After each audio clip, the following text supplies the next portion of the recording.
চাকরিপ্রার্থী ভাই বোনেরা, আপনাদের একটি পরামর্শ দিচ্ছি। আপনারা যারা অনার্স পাশ করেছেন বা অনার্সে ভর্তি হয়েছেন, তারা যে সকল চাকরির পরীক্ষায় বা নিয়োগ বিজ্ঞপ্তিতে সর্বোচ্চ কোয়ালিফিকেশন এইচএসসি চায়, ওই সকল নিয়োগ বিজ্ঞপ্তিতে আপনারা আবেদন করবেন। এতে করে আপনারা অনার্স শেষ করার পরই আপনার চাকরির পরীক্ষার সময় চলে আসবে, আপনারা চাকরির পরীক্ষা দিতে পারবেন। একই সাথে আপনারা প্রিপারেশন নেবেন, চাকরির পরীক্ষা দিবেন।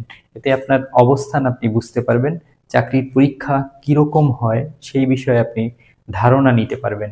আর যদি আপনি মনে করেন যে আপনি অনার্স পাশ করার পরে চাকরির পরীক্ষার প্রস্তুতি ভালো করে নিয়ে তারপরে আবেদন করবেন, তাহলে আপনার চাকরির পরীক্ষা আসতে আসতে আপনার প্রায় ১ বছর ২ বছর সময় লেগে যেতে পারে। এই সময়টা যাতে নষ্ট না হয় সেজন্য আপনারা আগে থেকেই আবেদন করা শুরু করুন। যেগুলিতে সর্বোচ্চ কোয়ালিফিকেশন এইচএসসি চায়, বিশেষ করে ওইগুলিতে আবেদন করা শুরু করুন। তাহলে আপনারা খুব তাড়াতাড়ি পরীক্ষা শুরু করতে পারবেন এবং আপনার অবস্থান বুঝতে পারবেন এবং সেই অনুযায়ী আপনি প্রিপারেশন নিতে পারবেন।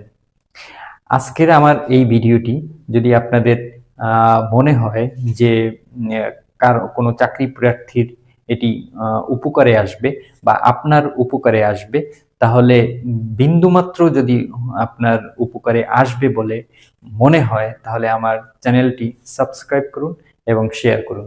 ধন্যবাদ।